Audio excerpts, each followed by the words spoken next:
It's a special edition of Digging the Details, where we are in person together in the same room. Much like we did the last time in Arizona at Dean's place, now Dean is here in California at my place. So I'm Jim, and this is Dean, and we're here to welcome you to Digging the Details. Hi, Jim. Hi, Dean. It's good to be in California. There's no split screen here. This is real. That's right, and we're back with more questions and answers. We're very excited to see what we may learn about each other, and you may learn something new too about us. First question I have for you, Jim, is what do you think is your favorite? I think I asked you last time who your favorite Disney character is, but I wanted to know who your favorite original Disney Parks character is, outside of anything else, parks only. Well, you know, I would normally think through them and evaluate it all, but I'm just going to go with the first one that pops into my head, which is Figment. Figment from Epcot, and he was in the Imagination Pavilion. Right. And one of the characters created especially for Epcot. I just think naturally I'm drawn to anything about the imagination. I love dragons. He's a cute Disney character, very much in the Disney mold, created by Tony Baxter. And he's just a great representation of the idea of imagination, and I think Disney imagination. So it's not there's not tons of original Disney characters from the parks, I would say. Yeah. So he's definitely one that would be at the top of the short list, I guess you would say, for me. Very nice. Figment's great. Yeah. Do you have a favorite? I do. I'd have to say Captain Rex from Star Tours. That's a great choice. He's one of my favorites because of just how crazy he is and how much he wrecks the attraction of the galactic cruise through space in Star Tours. No wonder he's called Captain Rex. Yeah, that's honestly a pun I've never heard of or thought of. And of course, he's played by the great Paul Rubens, right? Another favorite actor of ours. Now, how do you feel about him being kind of sidelined in the reimagining of the attraction, the new version? I'm not happy about that, but I do like that they have included him in the queue, and you can still see him also over as a DJ in Oga's Cantina. So at least he's still there. Yes, he's still around, definitely. Yeah. So that's true. It would have been much more upsetting if he had just been, completely deleted. Goodbye. Yeah. No, but he's definitely missed on the ride. It's interesting that he was created because they really did not want to use the established Star Wars characters. They were kind of hesitant about that. And of course, C-3PO was in the original, but not with the primary role. And it just seems like when they did the new version, it was just like, we need C-3PO. Why wasn't he in this attraction in the first place?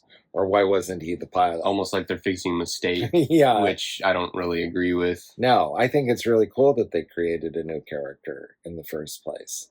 So I get it from both angles. Yeah. But at least they didn't, get rid of him, eliminate him entirely. Right. Now, speaking of Figment, bouncing it back to you, have you ever done any sort of writing for Figment or any sort of project where Figment was involved? I wish I had. I don't think I have. I really do wish I had, and maybe I still will. Who knows? Yeah, there's always possibilities. Yeah, I'm sure you probably know that he has a little golden book now. Oh yes, I did hear about that. Yeah, which is great. That is wonderful that Disney Publishing and Random House did that. I feel like he was a character that was very much a cult phenomenon, and now he's very popular. Yeah, I agree. He's grown and grown and grown in popularity.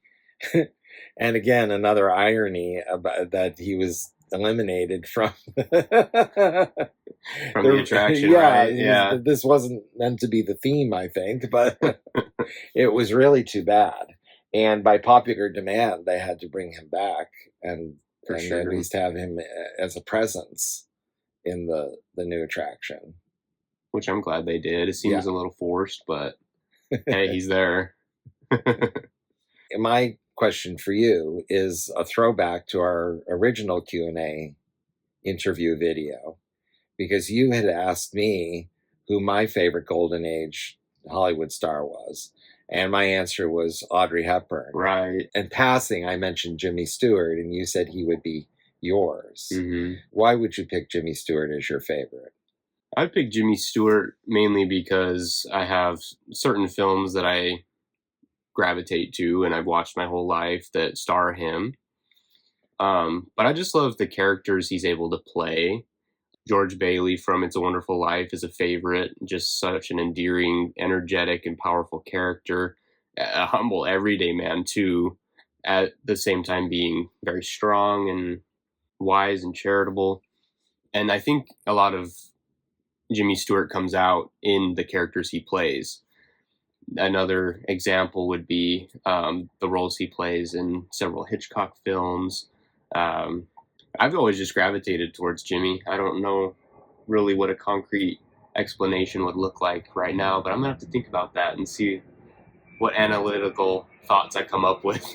I'm sure you'll come up with even more reasons, but I love your answers. And I'm struck by the fact that you said you have been watching him your whole life. Yeah. Which is probably not true for maybe some other Hollywood stars. So that's very interesting. Another example I can think of that I love is Mr. Smith Goes to Washington. Those are probably my top two favorites of his. And we were actually just at the Hollywood Heritage Museum where we got to see some artifacts from a film of his called Harvey, where we saw his little cane with the rabbit on the end. So, I mean, Jimmy Stewart is very well represented in Hollywood history, and I think it was really neat to see that. It certainly was. Right. Yeah. Yeah, I agree with everything you said about Jimmy Stewart.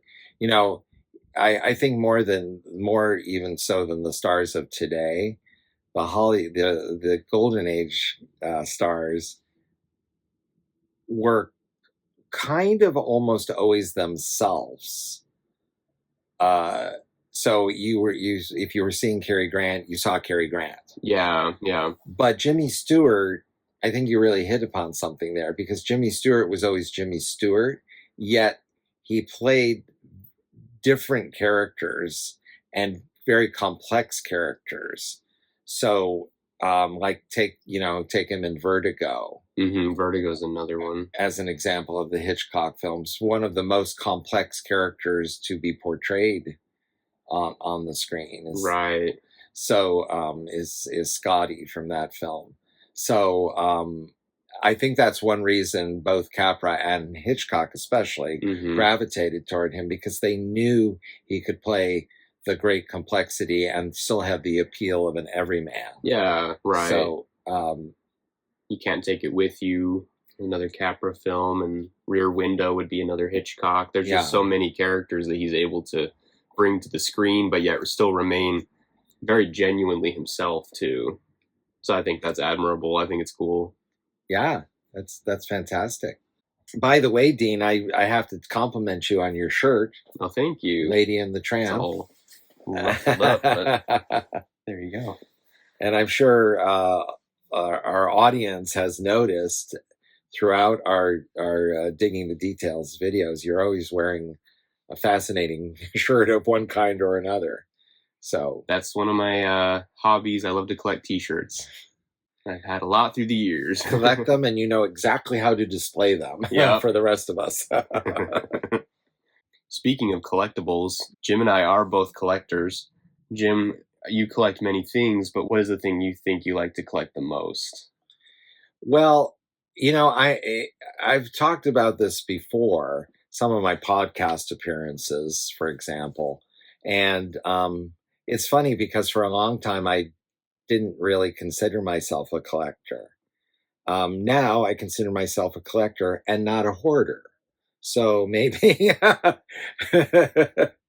maybe next time I'll be saying, okay, I am a hoarder, but but at any rate, I'm a casual collector because I the and some of you may have a different definition of collectors anyhow, but for me, collectors have always been pretty serious. Yeah. And they're very into the what is mint, and they're very into a complete collection or maybe a complete run or something. So um, I I think the thing, but having said all that, um, I think the thing I enjoy the most collecting is comic books, and actually we have some back here. And that's just coincidence. That's always there. I didn't know. We don't know we don't know the questions each one of us is going to ask the other. But at any rate, I love comic books, and so therefore I love having them and collecting them, and they're just fascinating. So that's kind of my short answer. Very good. Do you have any comic books? Hardly, surprisingly. I do have a couple. One of the more recent ones I got was it's a comic book adaptation of a story about Han Solo and Chewbacca visiting Galaxy's Edge at Disneyland, Batu. I have not read it, but eventually I want to, and collect more comic books, especially cool ones like these. Where did you get that comic book? I believe I got it at Disneyland. And is this recently? Semi-recently. Okay, great. Yeah. Goes to show you I don't collect comic books too often, but when it's a cool one and it's accessible, I usually gravitate towards that. Although I will say I did grow up with Disney Adventures magazine, and that had many comics in it. So in a way, yes, those weren't full-on comic books, Right, but they had many comics in them that I grew up reading and enjoyed. Oh, that's a good point. One thing I've only recently begun to think about is I have so many floppies, Mhm. but I guess this whole comic book thing is changing because, well, for many reasons. But what I'm thinking about is uh, so many have been collected now and are being collected into reprints like books, volumes of reprints, and also there's so much online now. So for somebody that just likes to read them, do you really need the physical copies? I don't know. And I like having the physical copies, but then on the other hand, like I said, I'm not like a serious collector that has to have mint copies. So Right. so I don't know.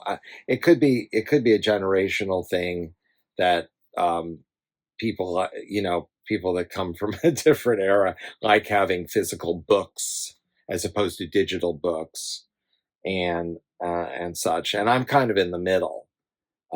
Any book I would buy now, I would love to have a digital copy because I have so many books and they take up so much space. And I love physical books, but if my object is to read them, it's just Sometimes what does it matter? yeah. Yeah. And also, truthfully, digital books are superior in that you can search, you can highlight, you can make notes, you can instantly look up a word just by tapping on it. There's a lot of perks. That's just the start. Yeah. Right. Yeah.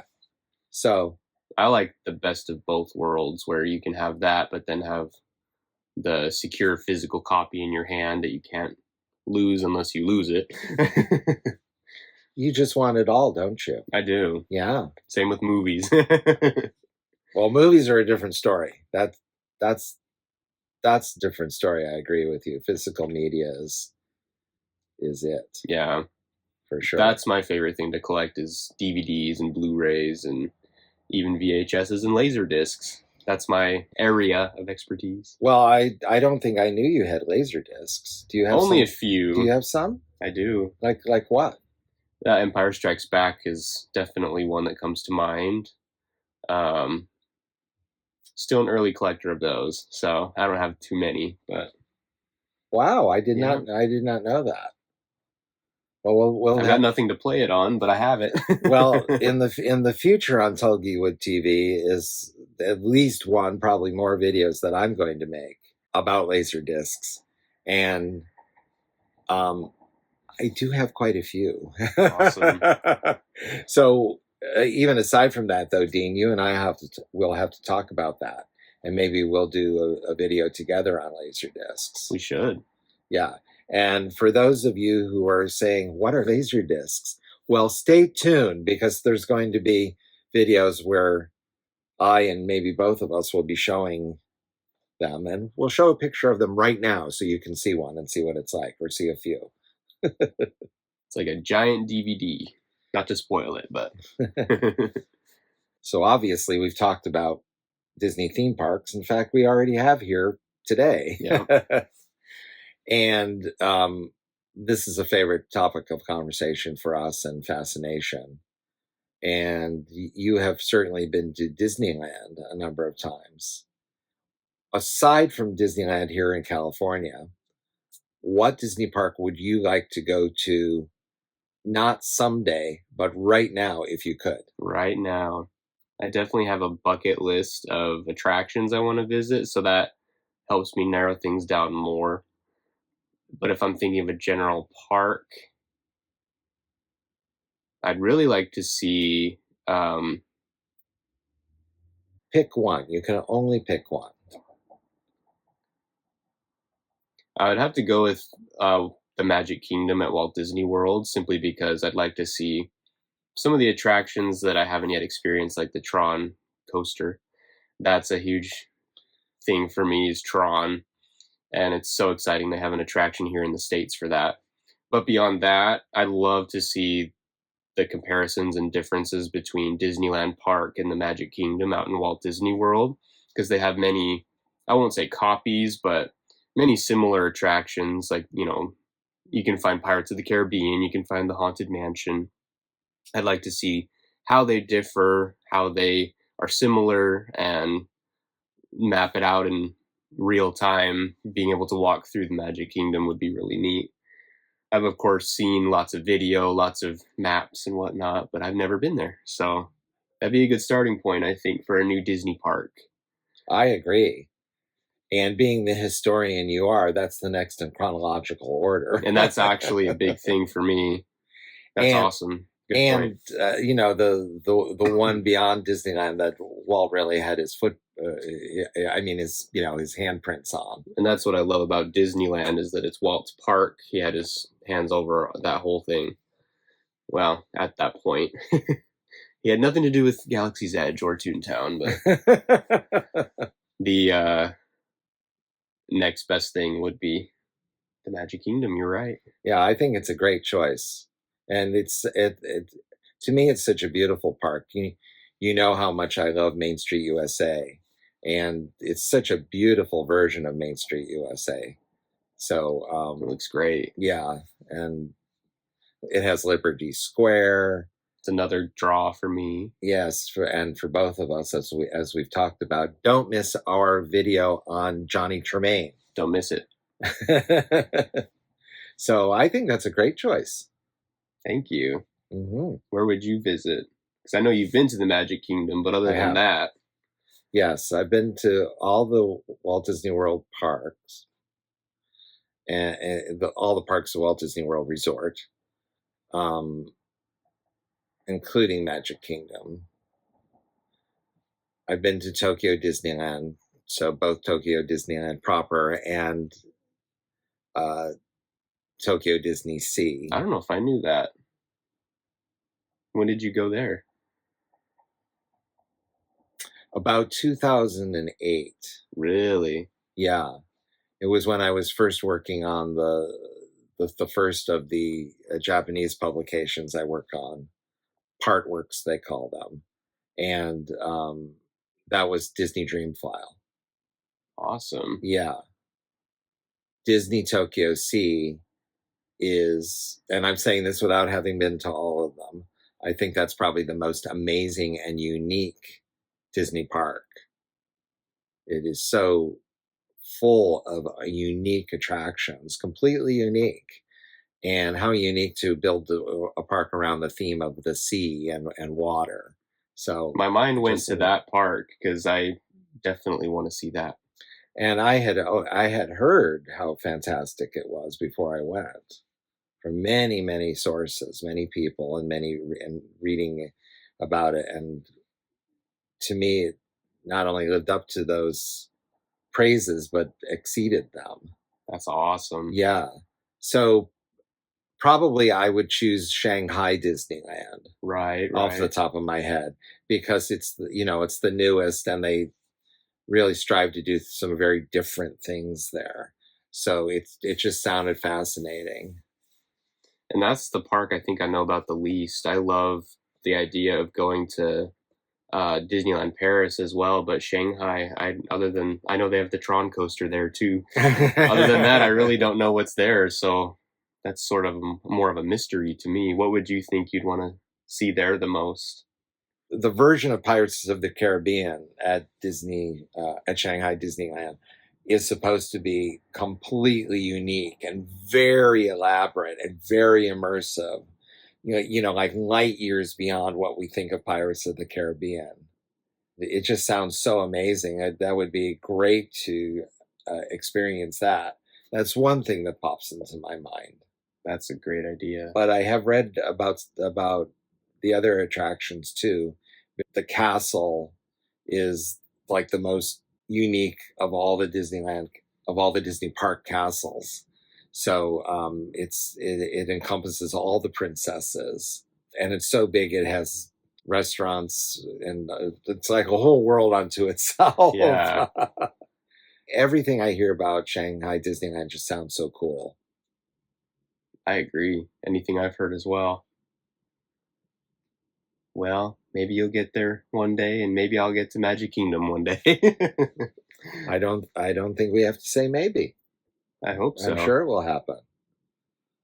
My next question for you is sort of about your career with Disney. I know you've worked for several people throughout the years, Jim, and you are regarded as a very key authority in Disney knowledge and as a historian. What do you think was the moment, if there was one, where you really felt like you were that title, that Disney historian, or maybe there was a moment you were first called that title? I'm sure there was one somewhere, and maybe it's just not like immediate off the top of your head, but was there a hinge point moment where you were like, wow, I kind of know a lot about Disney. I'm a Disney historian? Because certainly you've been involved with Disney your whole life. You've Yes. loved it and watched the films, read the comics. Oh, wow, what a fascinating question. Well, this will sound immodest, but I've almost always considered myself a Disney historian, and almost always knew I know a lot about it. So even when I first came to Disney, I felt I had a good, strong knowledge. It was kind of my skill set. Yeah. So if you are, I don't know, like a lawyer, and you're interviewing to be taken on in a firm, well, you're going to emphasize your skill set. Right. And they might say, well, we need somebody that knows about a certain kind of law, like copyright law. And if that's your expertise, you say so and you feel confident in that. I know a lot about that. I'm very good with it. It's sort of who I am. And therefore, I know it to be true. Yeah, I get that. And also, I do have to say, when I came to Disney, there weren't that many Disney historians then. Now there are a dime a dozen. Yeah. Not good ones who are a dime a dozen, but there's a lot of people who call themselves Disney historians. And this, folks, is the real deal. Well, but is it? And I mean, there's so much. There's so much more to know about Disney that I've started, and I'm not even talking about Star Wars and Marvel and those those add-ons. I'm not even talking about that. Even the parks, and there's the growth. yeah. So I'm not sure I know everything there is to know about all that, but it's also a matter of analysis and knowing what Disney is at its core, and understanding how things, how things are influenced by earlier achievements and earlier people, especially Walt Disney himself. There's a dimension of knowledge beyond facts and figures, which has frankly never been my strong point. Neither has it been mine. But I know I know the stories, the people, and that's what history is. Of course, it's stories. Yeah. So, but you can glean from those stories. So, but what I also started to say is, I didn't run into a lot of people who knew a lot of Disney history when I first started. That's fascinating to learn about. Yeah. Yeah. And in fact, I wondered if there was going to be any place for somebody like me. And I do other kinds of writing too, luckily. But so it's not always just Disney history. So I wasn't too worried, because I figured, well, I can do these other kinds of writing as well, like comic book writing. So luckily I've done that as well. But luckily there were other things that opened up, like the whole world of Disney documentaries, Disney Family Album. Yes, and the emergence of home video, including Laserdiscs, that both wanted and needed historians for behind the scenes stories and so forth. So there was more of a market for a Disney historian. And then, lots of books have been published and are being published. So that wasn't always the case. I'm glad there were needs. Yeah. And in terms of somebody telling me that, well, Dave Smith, who was one of the very, very first persons I knew at Disney and was also extremely helpful to me. He got me many, many jobs, recommended me for many, many jobs that I wouldn't have even have known about. So he was very helpful. But he I feel considered me a Disney historian. So that was from the start as well. And that seemed like a verification. That's a strong verification, because he was sort of the chief of. Yep. But but also I knew right from the start people like Howard Green, who John Canemaker calls the patron saint of Disney historians. Interesting. Howard from day one was extremely helpful and supportive, and continues to be to this day, I'm so happy to say. And Mike Bonifer, who, when I first met him, was like Howard in Disney publicity and a terrific writer. So the fact that he felt that I was a good writer and also knew I could write about and knew Disney history. So I felt verifications from these people. It was just part of the whole picture. So it's interesting to think back and wonder about exactly what you're asking. But the verification was early, both from others and from myself. It's fascinating. I love that you just were a natural with it, and thank you. That you were able to find the opportunities. Thank you. And they certainly influenced my own love of Disney history, because I grew up with many books and all the VHS tapes and the home media that spurned out of the work you and the many other historians were doing. I'm very happy to hear that. So I'm sure there's others, but I'm one of them too that was influenced by that era of just the love of Disney, the love of looking to the past, and I'm so grateful for that. Well, I'm so grateful that it has influenced you that way. You use the word natural. You're a natural as well. But is it strange having a direct result of that work? Or does it kind of feel like, well, yeah.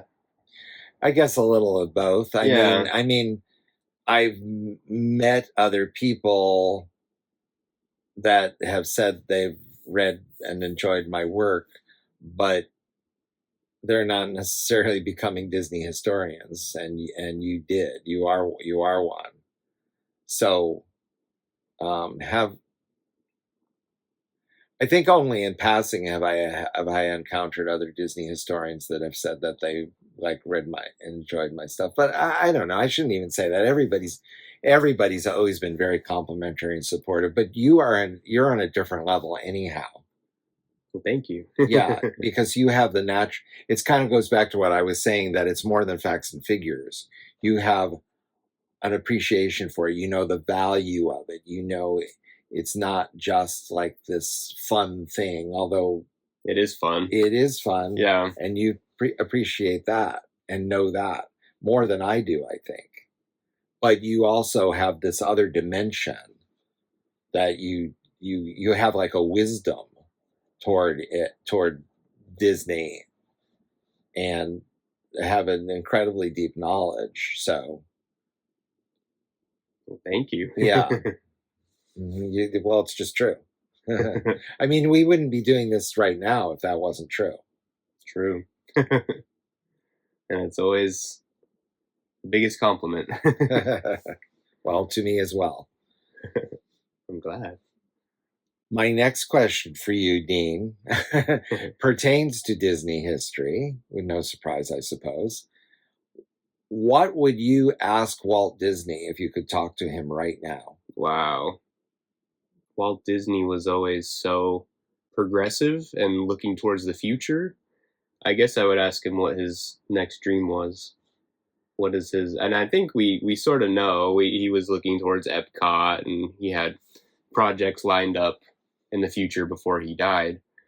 But if he were still alive, if he, continued his life after 1966, I wonder how far his dreams would go. I would like to know what's next, Walt. I think that's what I would ask.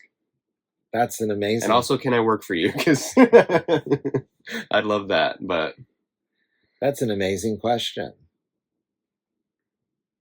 If nothing else, what's next? What's on the docket? Right. There was always something next.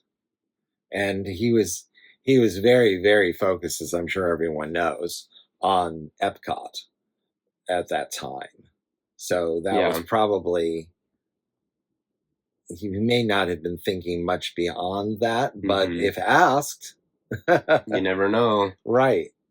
I'm sure he had dreams of expanding internationally and stuff that's happened now. That's yeah. But the scope of that vision would have been interesting to hear about. Right. Digging some details. Well, that's one thing about asking him anything. Those that were lucky enough to do so, they always got a fascinating answer, including when they asked repeatedly, following the success of Disneyland, will there be another Disneyland? Will you build another Disneyland somewhere else? Would you build Disneyland in another country? Or the questions like that. And he said there will never be another Disneyland. Well, he was already planning. He was on the next step. An Eastern Disneyland. Mm-hmm. So that was almost secondary to what Epcot was supposed to be. Right. Yeah, so you have your little park, but here's this World of Tomorrow, the experimental city. Eventually that became defined. But he was probably... You're right in that he was probably already thinking, well, whatever it's going to be, it'll be more than Disneyland. Now, I'm not sure he thought at those early stages, there'll be a world of tomorrow. That sort of evolved later. Yeah, but I would guess he said to himself, it's going to be more. And that's how he justified those answers. Yeah. because when Epcot, or rather the Walt Disney World project, the Florida project, was announced, he said, I've always said there will never be another Disneyland, and I think it'll work out that way. That he meant by that, it's going to be much, much more than Disneyland or a Disneyland type park. So in his own mind, that meant that it wasn't going to be another Disneyland. Yeah. It was going to be much more. It's interesting to think back on Walt and what he might have been thinking had he been given the chance to live longer than he did. He was only 65. And his older brother, Roy, lived to be 78, died in 1971. What if Walt had lived to the age of 78 and had been blessed with good health, as his brother was? His brother was extremely active right up until just a few days before he died. Mm-hmm. So what if that was the case with Walt? It's incredible to imagine. That's more than 10 years than he lived. Yeah. What would he have been up to 10 years later at age 75, let alone 78, or maybe even older? Mm-hmm. And was, active and in good mind and spirits, etc., as his brother certainly was. So what could have been? There was a whole new world opening up with computers. Yeah, right. And there's all kinds of possibilities. Yeah, and he was certainly into computers already. Yeah. I think my last question for you is going to be a switch from Disney for a minute. I am very into music. I know you are too. I don't know if we've talked about this much, but what would you say are maybe like your top 3 musical artists or bands of all time? Any eras or styles? Yeah. Bands or individuals? Mm-hmm. Oh my gosh, it would almost be impossible to say because apples and oranges. I mean, I could say Bing Crosby. And not to say which one is better, but what are your personal go-tos? But still. That's still hard. Well, it's funny in answering this kind of question, I always feel like it sounds like I'm like hedging or, like not being specific enough. But the challenge for me is I am into so many things from so many different eras. Yeah. Like one of the shows I listen to on the radio, what's a radio? Every week is Forward into the Past. And the host plays music from the 1920s. So I'm at least once a week. He plays other kinds of music too, up through the 50s, I think. Interesting. But I'm listening at least once a week, at least to some music from the 1920s. And I love a lot of that. So, let alone from any other era, let alone like bands of today. So, it's hard to say, but the Beatles certainly, and I think they are for all time. Classic. I think they are just so incredibly themselves, and they were so far ahead of their time and still are. I think they're timeless. I think they're absolutely timeless. I can see that. Yeah. And they had the, I can go on and on, of course, but they had the extra added element of showmanship that I always like. Yeah, they had films. They had all kinds of interesting shows. Yes, and they had their own look. Especially at first, they had their own look. So, they weren't together all that long in the general sweep of things. Yeah. The Beatles, when the Beatles disbanded, it hadn't been all that long.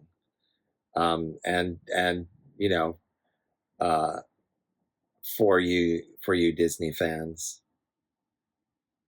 John Lennon signed the paperwork dissolving the Beatles at Walt Disney World. So that's right.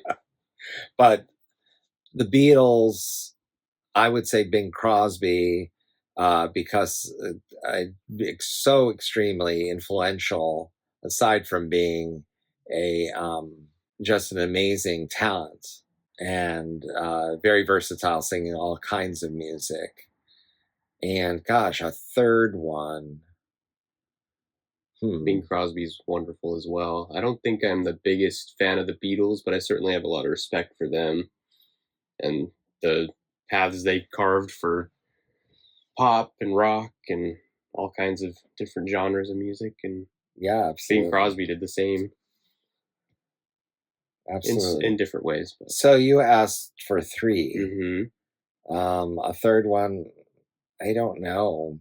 Maybe somebody like Peggy Lee, and that fits in with your shirt. Right. Your Lady in the Tramp shirt. Again, so versatile. Oh, well, probably Streisand. Probably Streisand. I could see that for you, yeah. Yeah. You like talking about her quite a bit. Did you hear that?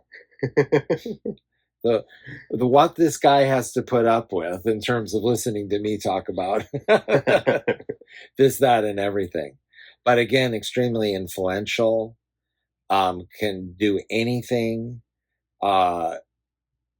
Her own unique style and voice from those standpoints, and acclaimed, award-winning, very talented, just astonishingly unique and novel, and all very much herself. And that's key. You could say that about the Beatles. You could say that about Bing Crosby even. Mm-hmm. They did their own thing, and they were revolutionaries. So, and in terms of Streisand, my favorite era of the Streisand career is actually even almost before she was recording, before she was doing TV specials, and before she was doing movies, which is her Greenwich Village era and her off-Broadway era and her Broadway era. Oh. Because she was into songs that people had forgotten.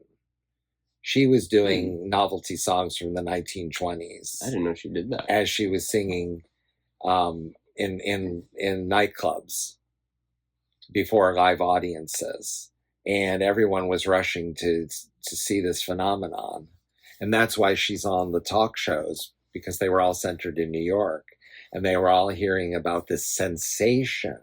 And she made it sensation by just going against everything that was popular, and like, well, I like it, so I'm going to do it. And she bought her clothes in thrift stores, and she just had her own completely unique look. And she's, she physically, of course, she has a unique look, and her clothes in that era were the same, and her style. So why would she do that? The conventional wisdom would have been not to be like that. Yeah. So it's just there's something about these super unique people, and we can throw Elvis into that same category. Just came out of nowhere, doing something completely unique. And of course, they all had their influences, but Streisand was doing material that had once been popular. Elvis, of course, was adapting rockabilly and black music as his own, putting his own spin on it. But they were completely unique. Yeah, completely unique, and just their choice of material made them unique. I really can't say enough about Streisand for being a complete and utterly unique individual. I did not know that about her. Yeah, it's quite fascinating. That's interesting. I certainly can't remember the name of the author, but there's a book about Streisand called Hello, Gorgeous, and it focuses exclusively on her career before she went to Hollywood. And when she came to Hollywood, she kind of stayed here. Gotcha. But it's really covers in incredible detail all the years in Greenwich Village and that incredible era of creativity that was happening there. Wow. And she was a part of that. That's why CBS signed her for 5 TV specials. That's why she got her record deal, where she was making these incredibly unique albums. And what did she also love? She loved early Disney. She did Who's Afraid of the Big Bad Wolf, made it a hit all over again. She did I'm Late from Alice in Wonderland. It's an incredible talent. So For sure. the more I think about all of this, the more I can say. So I actually ended up naming 4. So Well, great choices. yeah. What about you? Oh boy. Same thing. It's hard to choose. Anyone that knows me knows that I love rock music, and I honestly really do gravitate towards that a lot, but I like all kinds of genres. I don't really have too many biases, but I'm not the biggest country fan, I'll say. Not that country couldn't be good, it's just not something I always gravitate to. Linkin Park is probably one of my top. I just love the lyrics mostly and their sound. They have a flavor that really brought rock and rap sounds together, but then later they became more experimental. They did some techno and electronic sounding music. And their last album they did together was actually a pop album. So they were versatile in many ways. They evolved their sound, and I think some of that had to do with, record labels pushing you got to do this, which happens to a lot of bands. Mm-hmm. But the way they were able to work with that and the deals they made and everything, I think it was great. Their last album that was a pop album wasn't really regarded as one of their best, but there's still so many aspects to that one. One More Light that really resonate with me, and I think, though I don't love every song on that one, there are many great songs and powerful lyrics on that one. Of course, in recent years, with the passing of Chester Bennington, who is the lead singer, the band has sort of floundered and they're really not sure how they're moving forward. But lately they've been delving into their archives and have been releasing lost demos. And those have been really spectacular because they've been able to go in with today's technology and remix things and make it sound like it was made today with the entire band back together. So I think that's Wow. really special. And especially the song Lost that came out, I believe, last year was probably one of, if not my favorite song that came out last year in 2023. So that was great. The way they were able to remaster it. That's amazing. Yeah. Everyone has different music tastes, and my music taste started with movies, actually. I loved film soundtracks and film scores. And if I were to pick out of the many wonderful, amazing composers, I love Hans Zimmer. Anything he does has its own unique sound. I agree. And how does he do that? How does he put 110% into Lion King, and also over here he's putting 110% into, say, Inception, from Christopher Nolan? Like, it's such a different sound with every single film he does. Pirates of the Caribbean, it's just so versatile as well, and I think that's what really shows a good musician. I think we've really come to the conclusion so far that versatility is key to really being, at least, I mean, not to say someone couldn't be good as an artist if they're not versatile, but I think what we're really drawn to is that versatility. Yeah. And Hans Zimmer really brings that to the table. Definitely. So that's my second one. And anyone that knows me knows I have a bit of an obsession with 2 boys from Ohio named Tyler and Josh, and they're the duo that make up 21 Pilots. And I've even told you quite a bit about them and shared quite a bit of their music with you, Jim. And they have a few albums that are all over the map in terms of sound, in terms of genres. If you name it, they've done it. Maybe not so much country. They have done covers, but I hear a lot of like folk sounds from time to time on some of the songs. So I don't know. I would consider that sort of a country sound. Anyways, 21 Pilots brings a lot to the table in terms of lyrics, sound, talent, versatility, and story. And I think what blows me away is how they're able to weave themes of stories into their music, as well as good messages on mental health and dealing with depression, that sort of thing. I have many people in my life that are affected by that, and I think all of us from time to time, either at a base level we feel sad or go through hard things. And 21 Pilots has been something that I've really clung to as sort of my mantra for getting through this life at times. They are incredible, and I owe a lot to them. The cool thing about their songs is that they are telling a concrete story. Some are more stronger this way than others, but several of them are concept albums that tie into each other. And there's a concept of evil city that they're trying to escape from at a base level of explaining it. So it's really neat to see their adventures through this story, but how also they make it personal for them, personal for you, the listener, me, the listener, and also just how you can make it yours.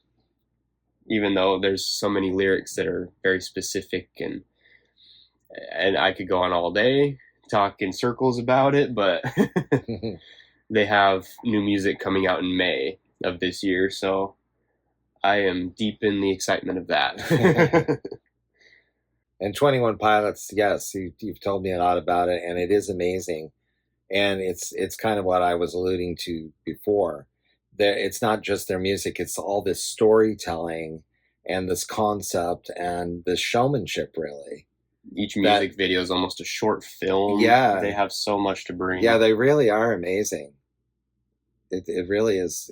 It's compelling, and their message is so pure, just to hold on to yourself and cling to what you know, try to be better, push through the hard things, and that's what I love about it. Yeah.